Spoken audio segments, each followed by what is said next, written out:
back to another video feature, the Immersive Worlds Handbook. I am in Milan today, just outside the Duomo. I'm going to take you inside the Galleria Vittorio Emanuele II, which is a pretty famous mall, one of the earliest certainly in the world as far as a enclosed, what we call an arcade. So I want to take you around and give you a tour of this mall that is, as you can see, just outside the large Gothic cathedral here in Milan. So let's go around and take a look. Okay, so we're looking at some of the video I shot here in Milan, and I'll have some commentary on site in just a bit. But you know, one of the things I wanted to say about this mall is that how many tourists were there. I was describing it to others after I visited as a place not unlike a museum or a place of worship, a cathedral, just like the Duomo, which is next door to the mall. You know, it's even hard calling it a mall, I think, when you look at the architecture here. This style of architecture, again, went on to influence so many other places, this particular arcade approach, as we call it, which was common in Paris and many other places in Europe. And I'll talk about that in just a bit.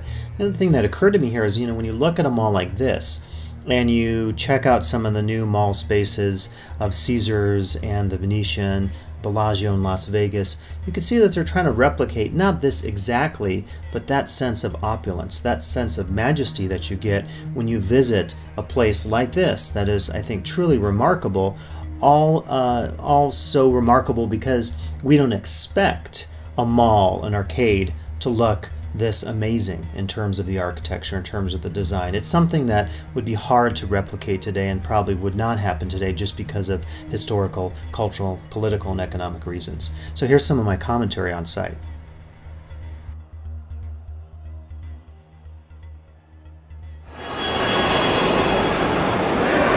Okay, so down here you're going to see McDonald's, and there was a bit of a controversy here. There are two Prada stores. There's one here and there's one here.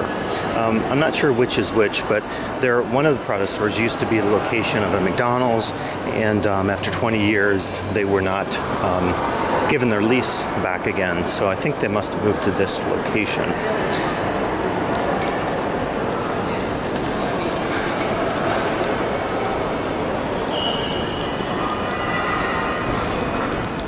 Okay, so we're going to head back here and look at this neoclassical mall, designed in 1861 and built between 1865 and 1877. We might also think of, you know, earlier malls that were precursors to this famous mall in Milano, and certainly the Burlington Arcade, which was around in the 1820s, and London would be well known. And again, the arcade also has a tradition in Paris, and it's much later. 1890s in Cleveland would be when you have the first mall of this type in the United States, and so very significant for a variety of reasons. And you could think of how dramatic this would have been back in the late 1800s, mid to late 1800s, in terms of just the sense of immersiveness that you gain. And here is trying to look inside here to see what this shows.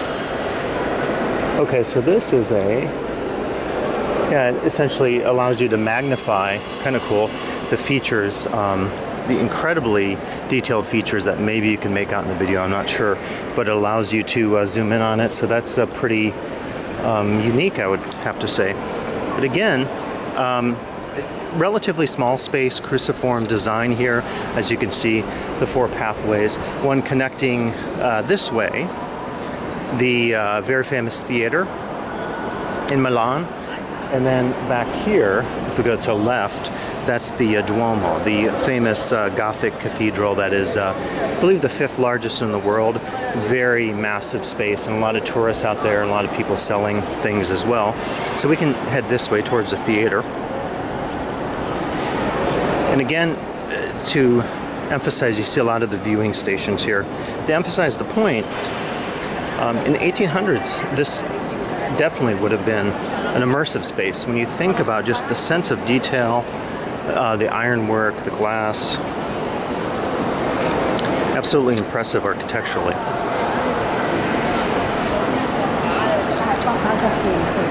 And I would think today that we don't necessarily consider malls works of art, although you could certainly look at a mall like the Mall of America in Bloomington, Minnesota.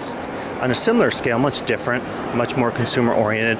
When you look at the mall here, you see just an attention to architectural majesty. I mean, it's absolutely marvelous to look at something like this and to consider that the purpose of it is to sell consumer goods.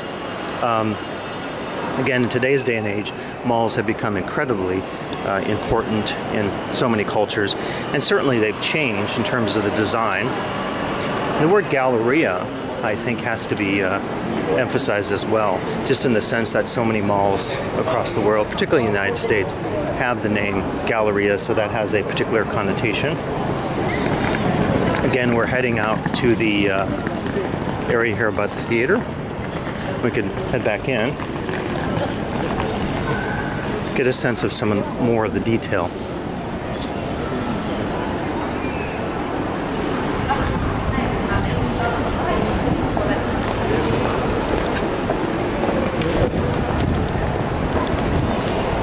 Just sort of panning up to the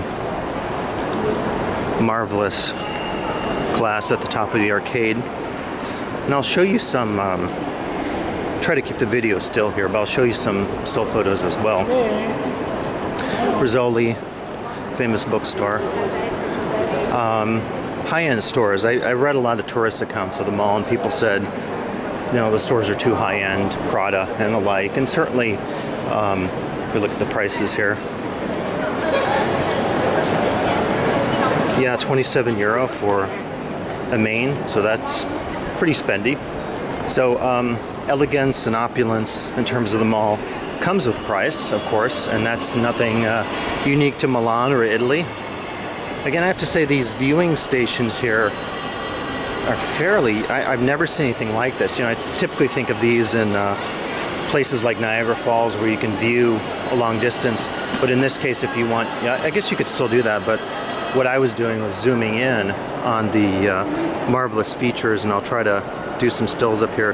But just the detail in terms of the artistry of the design. We can go then to the right. Again, it's relatively small. You know, by today's standards, this would not be considered a large mall. I mean, this would be relatively small. I mean, this is dwarfed by today's malls. But the point again is, this was built in, you know, the 1860s through the 70s, and certainly is a product of the time. But what is really, I think, unique here, again, is the attention to detail, and I'm going to show you some of those still shots so you get a better sense of how unique this mall is. Historic. I mean, if you're looking at it today, you would likely say that it has that, you know, that quality of a cathedral, a museum, a historic district, but everything takes on this heightened elegance in terms of the commodities, the stores, because of the fact of just the dramatic nature of the space that we're in. The ironwork on the dome, the glass again, very, very dramatic.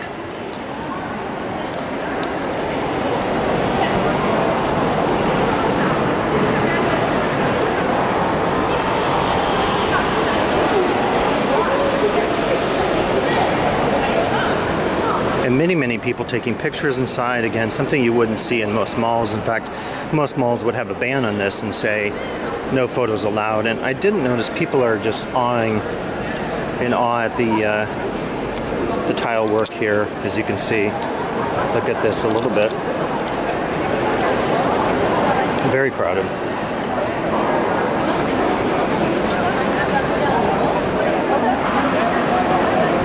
It appears as if there are tours going on as well.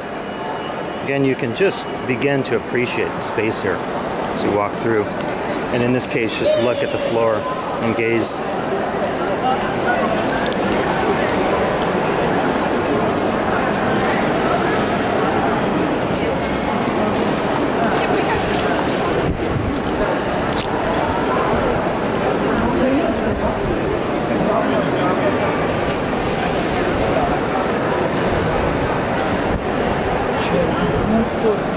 I look at the stores, with a few exceptions, I think a little of City Center in Las Vegas. Certainly the architecture there is postmodern, and this is, I guess, what we call neoclassical. But, you know, a lot of people looking, not a lot of people in the stores, doesn't appear to be a lot of people buying, and that's, again, probably the fact that a lot of the stores are very upscale and expensive, as are the restaurants. So some parallel, I would say, with City Center in Las Vegas, though, of course, the architecture is nothing of the sort, but the similarity, I think, also exists in terms of a space that draws you in, and you could see why consumer malls, arcades, needed this kind of dramatic architecture, because with it you can draw people to the space, quite obviously. Not unlike the Duomo next to us, the Gothic Cathedral, that similarly, you know, inspires you and gives you a sense of awe, immerses you in all the senses within the space, and thus will potentially draw religious people to a cathedral. So there is certainly a paralleling. Maybe it's overstated in some of the literature, but there's a paralleling of the role that architecture, design, spatial approaches play as immersive forms in terms of beckoning people, in terms of creating desire for people in a space, whether it's a mall or a place of religious worship. I hope you enjoyed this video feature today here in Milan, and please come back for additional video features, the Immersive Worlds Handbook.